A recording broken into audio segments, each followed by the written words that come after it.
it's really clever. But for those who are listening, could you explain a little bit about how you came up with those tiers and kind of why you thought of those bonuses at each tier level and which ones people like the most? Yeah, I threw our Patreon together in a mad panic right at the beginning of the pandemic when all of our shows got canceled. And so I'd been married about 2 months, and my husband's also a Congrats. musician. We both were newlywed and unemployed. And so I was like, now is a great time to start a Patreon page for the Petersens. So I didn't sleep for a week and just really thought hard about all the tiers and the wordings, and Patreon was awesome onboarding me. And so I worked with a specific person from their platform, and I had all these lofty ambitions. I was like, okay, I'm going to send out personal birthday cards to everyone. And she's like, no, you will not. Do not put that. I'm like, I could do it. And she's like, don't you dare put that in your thing. And so I was like, okay. I'm so glad.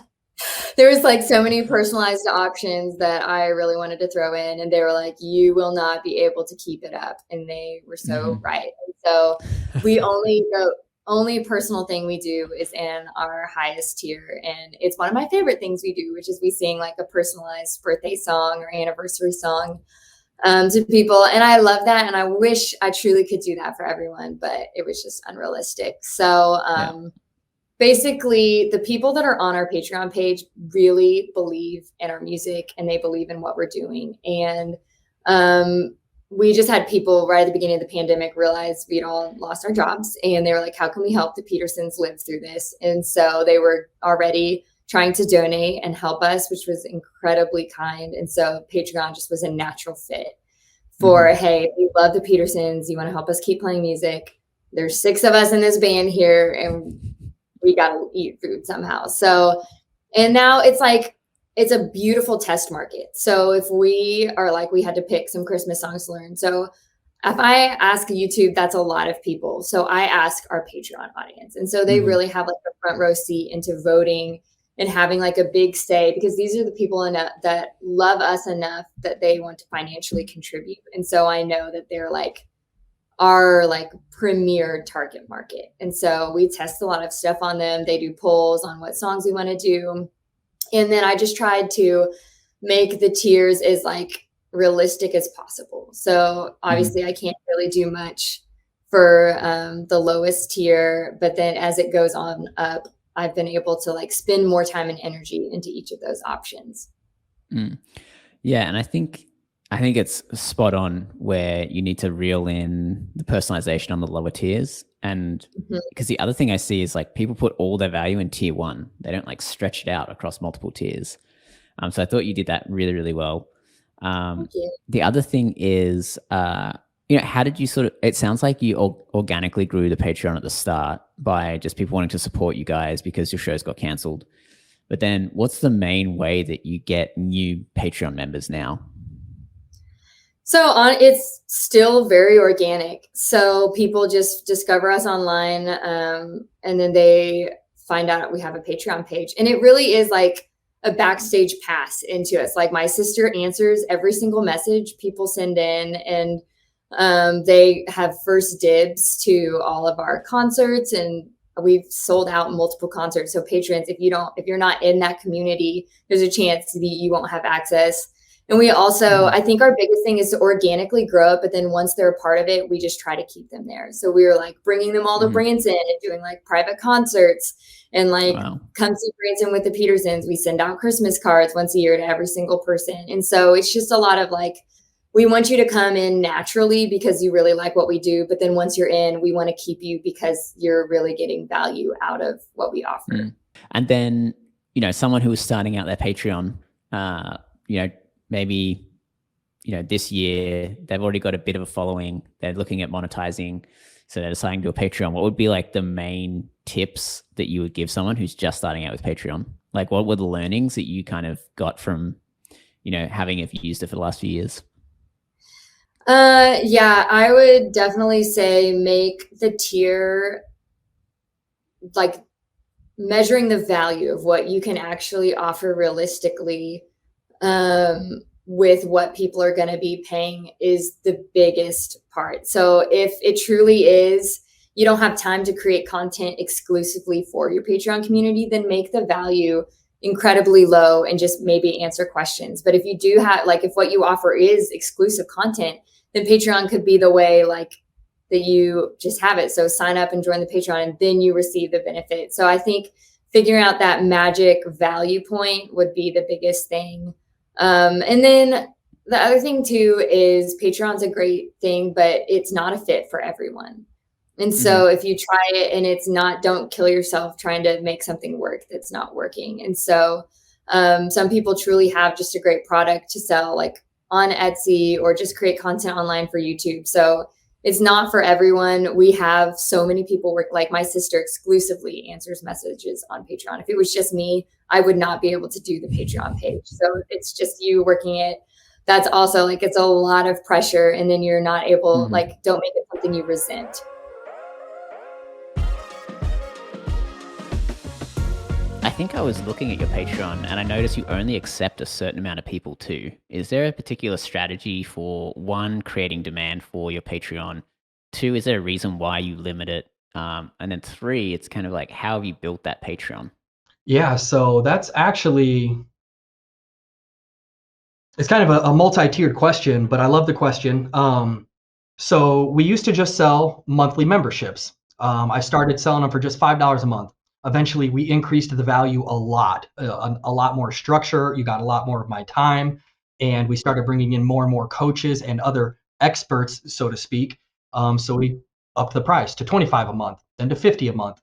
Eventually, we realized, though, a lot of people that are willing to spend 5, 10, 25, $50 a month, they're not emotionally invested enough into your product to get the results they want. And the only reason I do any of this is to educate people. This isn't a cash grab. I don't want people to just give me money so I get rich. I mean, yeah, sure, I do want that. Who doesn't want that? But the only reason I do any of this is to educate people.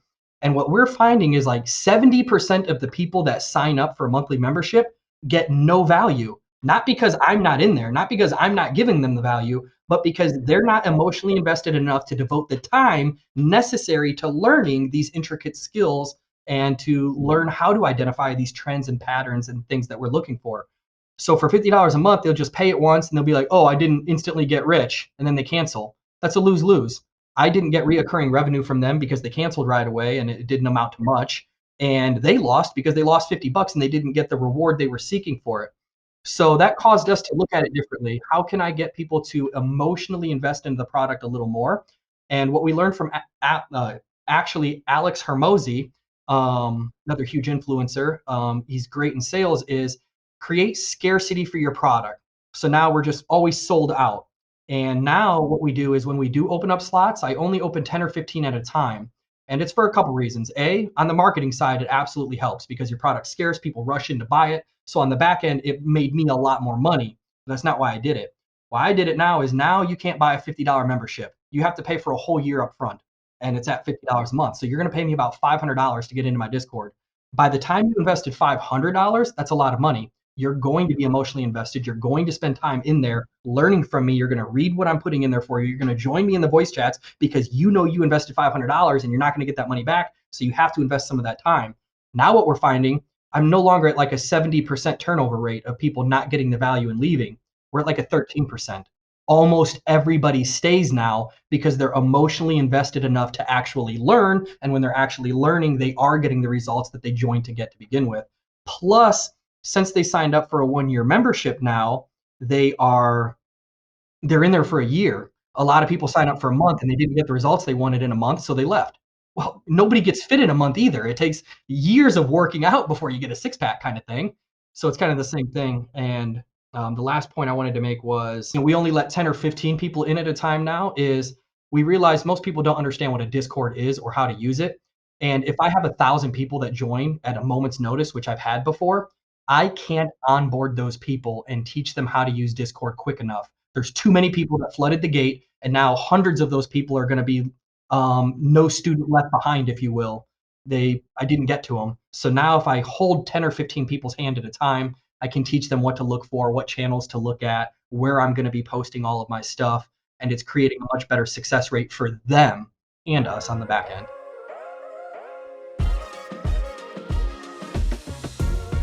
So I was like, okay, then I should probably create a Patreon. So if I create a Patreon, then it's just more of me, like more extended content. And it worked out really well because I've only been doing it for like 3 months. But what I do is I create my 60-second video, which does actually take a lot of work. I can get into that if you're interested. But after I shoot my 60-second video, I just hang out like on my camera and talk for 10 minutes, really unscripted 10 minutes of like, here's more about this intervention I was talking about. Here's more advice around the same topic. Here's a personal story of like when I tried to do this and I totally failed. Or it reminds me of this family member or this story. Or it's just sort of like this really, like I said, unscripted peek into like why I made the video and where it's coming from. And I put those extra 10 minutes on Patreon. So twice a day, I'm posting on Patreon the extended versions and why I said what I said. And that's for like the fans that really, really love me and want to like, some of them just like want more therapy relationship advice, but most of them are just like fans of Therapy Jeff, the influencer, where they just sort of like want to have like be around my energy. So that the first month I made like 9,000 in Patreon. The second I made 12,000. The third month I've made 14,000. So it just kind of like keeps on going up and up in Patreon. And I'm really excited about that. What do you think the number one perk is that gets people to actually sign up for your Patreon? So one that I've really liked and thought was interesting, it's like, social media doesn't let me say this, but you get access to that when you join my Patreon. I'm assuming it's going to be that, but let me know if there's something else that you think is the main reason people sign up for Patreon, just to help other people structuring their Patreon list of benefits. Mm-hmm. I like to ask everybody what they think their number one perk is. I mean, that's partly it, is that like I can't really talk about like sexy or spicy, like sex advice just specifically. Like it's hard to get that through on TikTok or Instagram. That's going to get banned or taken down or something. So yes, I get to talk about all the sexy things on Patreon, sex advice and stuff. But the thing that typically converts is me being like, okay, so here's your issue. You're constantly finding yourself in short-term 2 to 3 month relationships. And in my TikTok or Instagram, I'm going to like validate your emotional experience, maybe give you like one reason that's happening. If you want to hear 5 other reasons you could be continuing to experience this problem that you hate, then meet me in Patreon and I'll give you just like the full download of everything I'm going to say. So I'm going to give you 1 or 2 helpful pieces of advice that hopefully will do something for you. But I've got 10 more even better ones where I go into like very detailed explanations of how to work through stuff. So that's the main driver, is here's a little bit and here's even more in Patreon. Got it. Mm-hmm. Okay, and I suppose it's way more fun running a Patreon than like making a course or something like that, because I think people get sick of courses. I've made courses in the past, and oh God, everything has to feel like so perfect, and I have to like think about the flow and how I'm guiding people through the course, and it takes a lot of work. And with Patreon, it's just like, this is who I am, unfiltered, and let's just go for it. So yeah, it's a lot less energy. I put a ton of energy into the 60-second videos, where I'll spend, on average, it takes me like an hour and a half to create one 60-second video, to go from like coming up with the idea, writing the script, doing 15 takes, editing it down, posting it, staying in the comments, whatever. But then the Patreon video is just 5 or 10 minutes, depending on how long I want to talk after the 60-second video. So yeah, it's working out really well. Hey guys, we put a bunch of effort into making great content for this YouTube channel. So please hit subscribe, leave us a comment, hit like, and tell a few friends about it.